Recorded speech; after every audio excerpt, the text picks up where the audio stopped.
exercice ici sur des tomates. Alors, c'est un exercice de génétique et on a fait un croisement de deux variétés de tomates assez particulières. Donc, certaines sont à gros fruits et sensibles à un champignon, d'autres sont à petits fruits et résistantes à un champignon. Alors, on fait un croisement. Alors, un croisement, c'est une hybridation. Et en F1, donc les hybrides de F1, donnent 100% de plants à petits fruits résistants. Ça va nous donner des indications. Si on s'amuse à faire une autofécondation de ces plants à petits fruits résistants ensemble, on obtient en deuxième génération 4 sortes différentes. Et on a à nouveau les mêmes qu'en F1, en grande quantité. Et puis on a les caractères qui avaient disparu, gros et sensibles, qui réapparaissent, et aussi des combinaisons entre des dominants et des récessifs. Alors on demande la première chose, est-ce que ces résultats correspondent aux résultats de Mendel? Ben oui, parfaitement. Alors il faut expliquer ça. Donc qu'est-ce qu'obtenait Mendel et qu'on a obtenu dans cet exercice? Ben, c'est quelque chose d'assez particulier. Donc Mendel en F1, il obtient 100% d'hybrides identiques. Donc, les caractères uniquement, les seuls qui s'expriment sont les caractères dominants.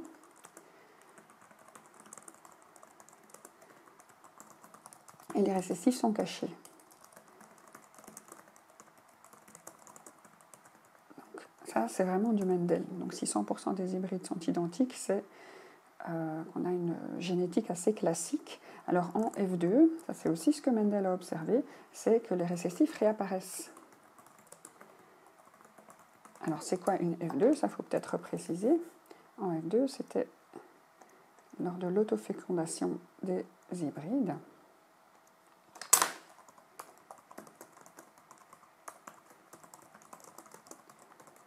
Les récessifs réapparaissent. Et on a 4 plans différents, 4 combinaisons différentes. Donc, en dihybridisme, quand on regarde 2 caractères, on a 4 sortes de combinaisons. Il y a un rapport toujours le même. 9 doubles dominants, 1 double récessif, donc les récessifs réapparaissent, et 3 et 3 avec un dominant et un récessif. Donc c'est vraiment les résultats de Mendel. Donc en F1, 100% d'hybrides identiques, en F2, réapparition des récessifs et des rapports 9, 3, 3, 1 pour les combinaisons des 4 différents. Alors ici, on vous demande de travailler comme un agronome ensuite. On ne demande pas du tout de refaire l'exercice de dihybridisme tout simple et habituel et expliquer ce qu'on a obtenu ici. Donc ce qu'on vous demande, c'est on est agronome dans une entreprise de production de semences, et un producteur de tomates voudrait bien avoir des gros fruits et ne pas avoir limité l'attaque du parasite. Donc il voudrait des fruits qui sont gros et résistants.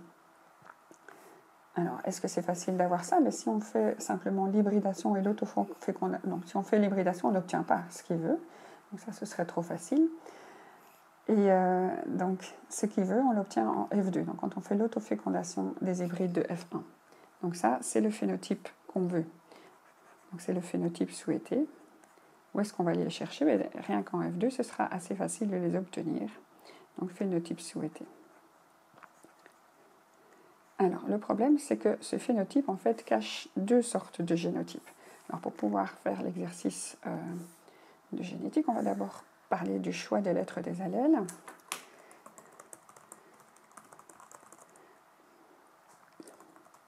Donc, on a des allèles, c'est les différentes catégories, enfin les différentes sortes de gènes. On a des allèles gros, petits, sensibles et résistants. Et on voit qu'en F1, on a uniquement les petits et résistants qui s'expriment. Donc je vais choisir une majuscule grand P pour petit et une majuscule grand R pour résistant, car ce sont les seuls caractères exprimés chez les hybrides de F1. Et donc, ce sont les dominants. Donc une majuscule, ce sont les dominants. Par contre, je vais choisir une petite lettre pour petit, une petite lettre pour gros, donc un petit G pour gros et un petit S pour sensible, car ça c'est caché chez car ce sont les caractères cachés chez les hybrides de F1.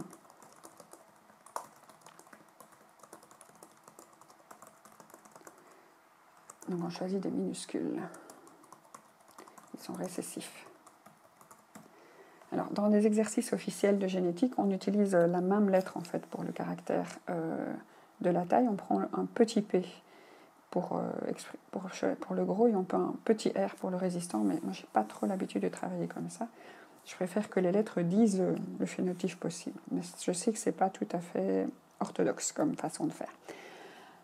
Alors, qu'est-ce qu'on va faire ensuite? C'est expliquer comment on va les produire, tous ces champignons. Donc, l'origine, on peut aller le chercher en F2. Et puis, on va voir un petit peu comment on va travailler. On peut utiliser les plans de F2, mais on n'est pas devin. On doit expérimenter pour savoir qui ils sont vraiment. Donc, les plus intéressants, c'était de phénotype gros et résistant. Et donc, si on est gros, on est quelque chose de récessif, ceux qu'il a choisi. Donc, ceux qui sont de phénotype gros et résistant, ils sont de génotype d'office petit g, petit g. Pourquoi? Parce que comme c'est un caractère récessif, ce sera toujours homozygote récessif pour être celui qui s'exprime. Par contre, le résistant, c'est un caractère dominant. Donc on aura des doubles résistants, mais on pourrait aussi avoir grand R et petit s. Donc parmi ces 2422, ou ces 3, les 3 sur les 16, parmi les 3 sur 16 qui sont de phénotype souhaité, il y en aura en fait 2 comme ça et 1 comme ça. Enfin, donc il y a 2 génotypes différents pour le R. Ops. Ou homozygote. Donc pour le caractère gros, on est sûr que c'est homozygote récessif. Donc les deux cas, ce ne sera pas le choix.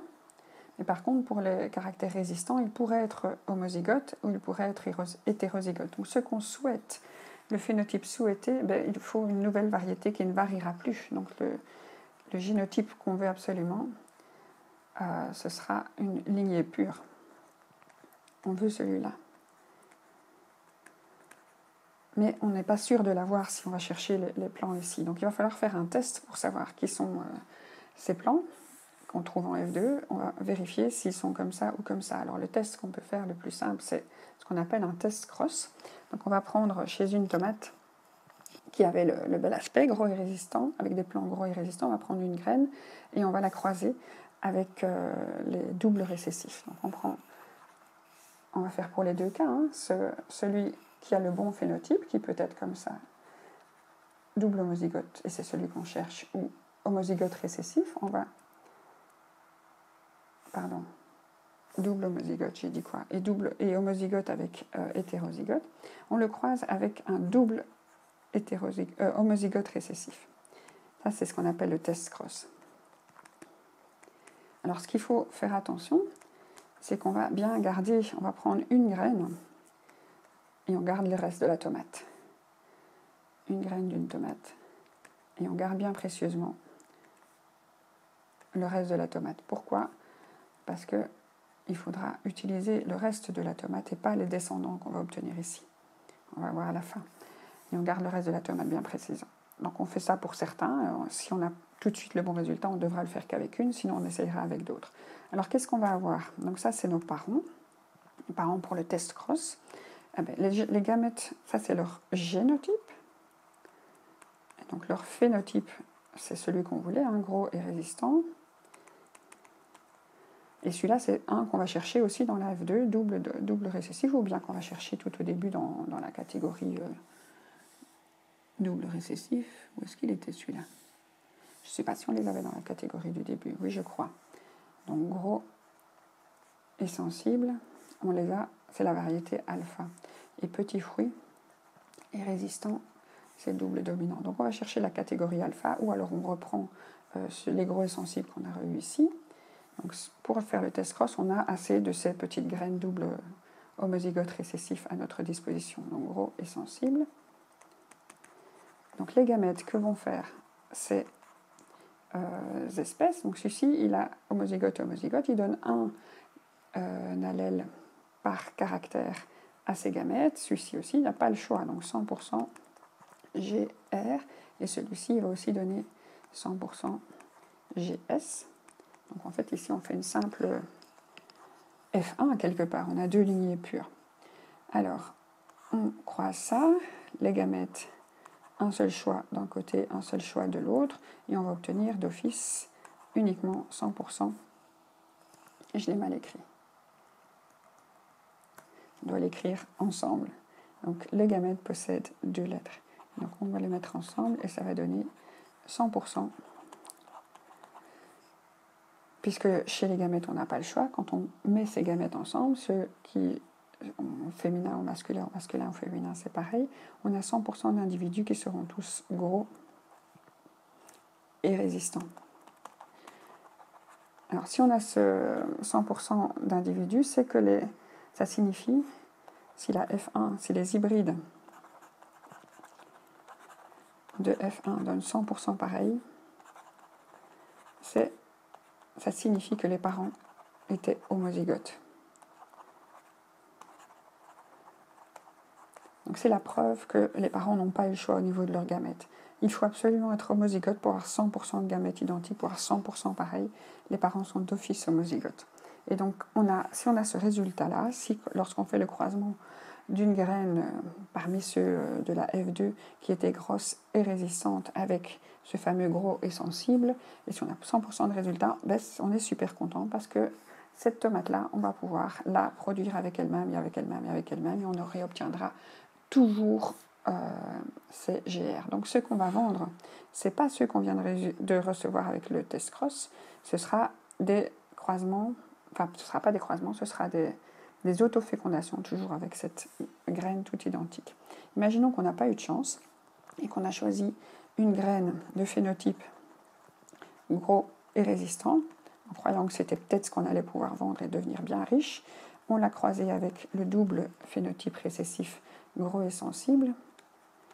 Et là, on n'a pas eu 100% pareil, parce que les gamètes de celui-ci, ils ne sont pas 100% pareils. Il va être à 50% des petits G grand R et à 50% des petits G grand petit s.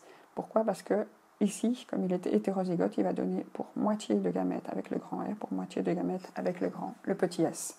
Par contre, il ne sera donné jamais que du G. De l'autre côté, celui avec qui on teste ce gros et résistant, lui, comme c'est un double récessif, on est sûr qu'il ne va pas avoir le choix. À tous ces gamètes, il donne un petit G, un petit S. Lorsqu'on fait ce croisement-là, on obtient 50% de l'un, 50% de l'autre, puisque les gamètes du double récessif ici vont être croisés avec 50% de gamètes de l'un et de l'autre. Donc les individus qu'on va avoir, ils vont avoir de génotype petit g pour tout le monde, ça c'est sûr, mais certains vont être résistants, certains vont être sensibles. Donc ça va être du 50-50. 50 seront gros et résistants, 50 seront gros et sensibles. Alors si, quand on a ce résultat-là avec une graine de la tomate, on a 50-50, c'est que notre tomate n'est pas homozygote, c'est pas celle de ligne pure qu'on veut vendre. Donc ça signifie les parents hétérozygotes. Et dans ce cas-là, on jette la tomate. Pas la bonne. Et on prend une autre. Et si on a de la chance, on est tombé du premier coup. Donc ici, ça voulait dire que le parent, dans le premier cas, quand on avait eu 100% pareil, le parent était homozygote, était le bon. Donc on reprend le reste de la tomate. Donc pour la production, c'est différent du test. On prend le reste de la tomate.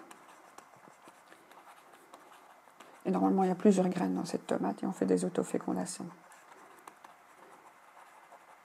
Donc on va prendre celle qu'on a testée, qu'on sait maintenant qu'elle a ce qu'il faut. On la croisera avec d'autres GRR. Et là, on est sûr d'avoir à 100%. Donc ce seront tous des gros et résistants ensemble. Ça, c'est les phénotypes. Ils vont faire des gamètes 100% GR. Et donc les individus qu'on va obtenir, c'est pas vraiment une F1, en autofécondation d'une lignée pure, ça va être des 100% et on va pouvoir en faire autant qu'on veut. On va être à 100%. J'appelle pas ça une F1 parce que c'est pas un croisement. Et donc, comme ils vont recroiser GR avec GR, on ne sait faire que 100% de GRR, GGRR. Voilà, donc pour la production, il faut faire attention de repartir d'autres graines de départ et pas partir de ce qu'on obtient avec la première hybridation. Donc faire attention quand on travaille, de tester des choses, un petit échantillon de ce qu'on va pouvoir utiliser pour le reste. Voilà, donc c'était un exercice qui demandait d'aller au-delà d'un simple dihybridisme, mais il fallait avoir bien compris le dihybridisme pour voir par où il fallait le prendre.